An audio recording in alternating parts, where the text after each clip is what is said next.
If this is talking about temple imagery, it's not talking about the building of Solomon's temple. It's talking about the cosmic temple. Isaiah 66.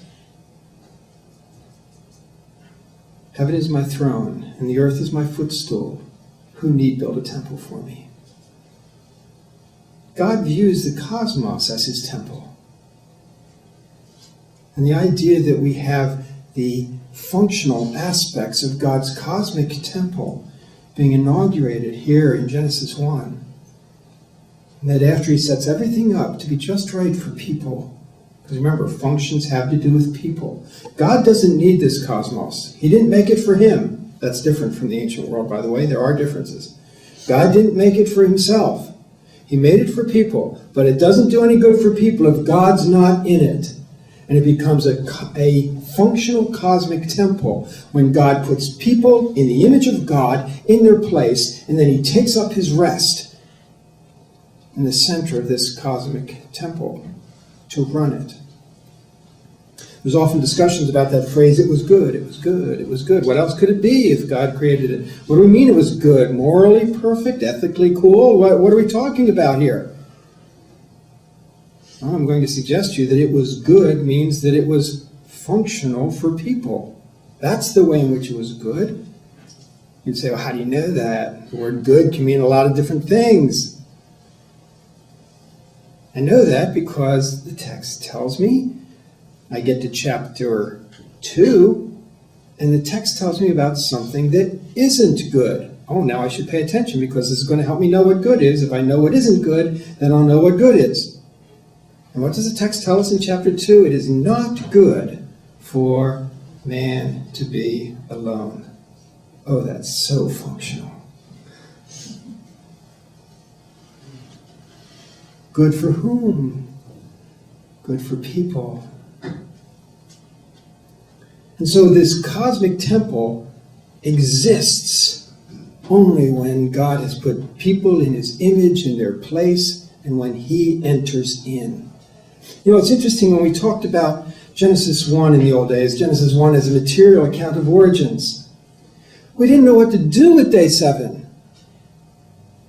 For that matter, we really didn't know what to do with day 3 because that doesn't have any material being made either. And anyway, but we didn't know what to do with day 7. And some places kind of stopped talking about creation on day 6.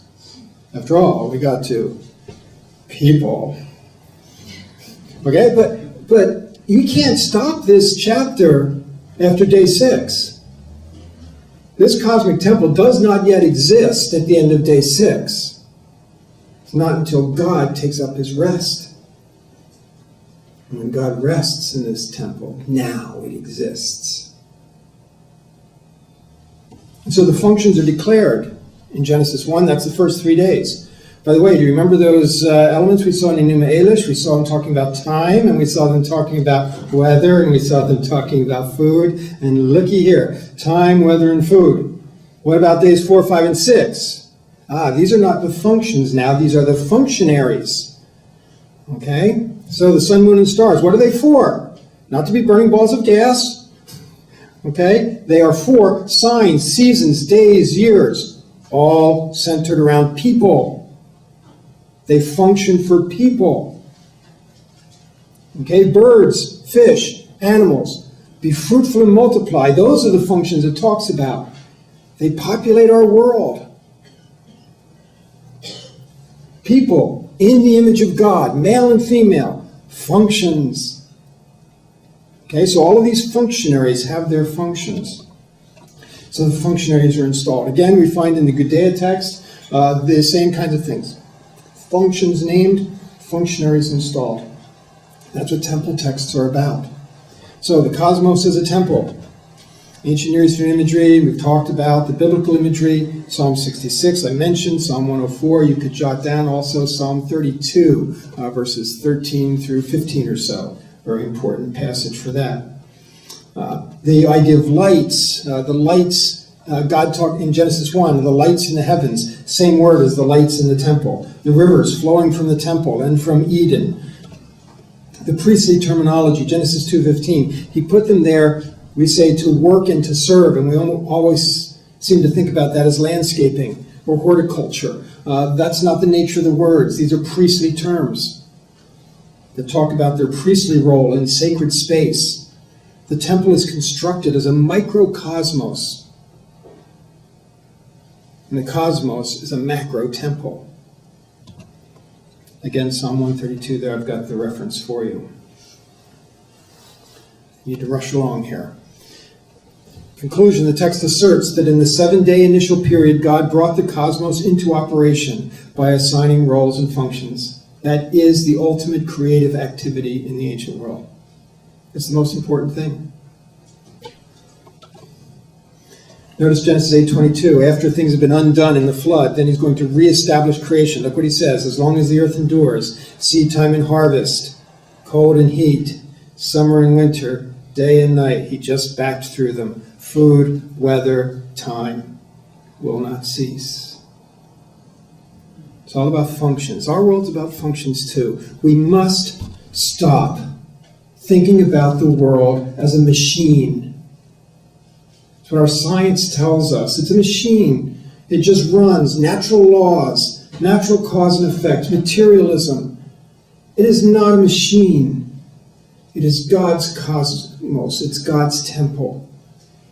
Don't think of it as a machine. Think of it as a kingdom. Think of it as a company. When you take a job at a place, you don't try to figure out what the building was made of and what the history of the articles of incorporation were. You say, who do I report to? Who tells me what to do? How is my job going to be evaluated? We think in functions all the time. We just refuse to do it with regard to the cosmos. But that's what creation was about in the ancient world. This gives us a more robust theology. When we think of creation only as a material act, we look at it as something in the far distant past that God did, over and done with. When we understand it as functions, we understand that God is serving his role as creator every day, every minute, every second.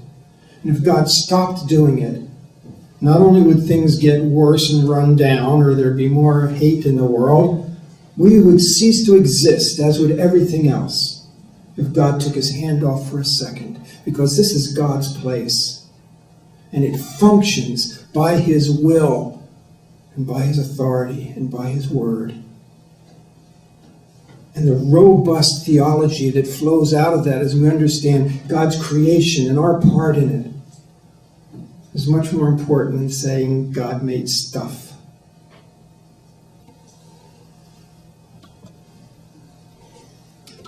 I have to skip all of that. Oh yeah, there's a whole list of them in Inanna and Enki, and you can see they're all functions. The things that framed their ancient world. And finally, Fiddler on the Roof. You know, Tevye saw his world falling apart. Why?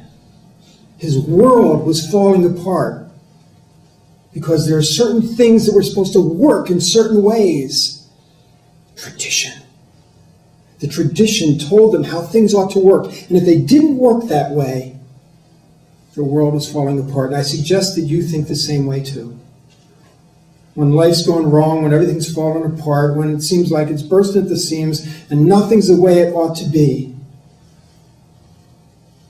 that's when we should be thinking about God as creator, who sustains us in our world.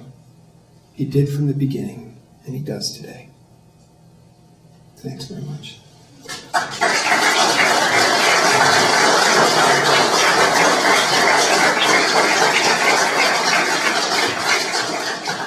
I'm now supposed to take questions.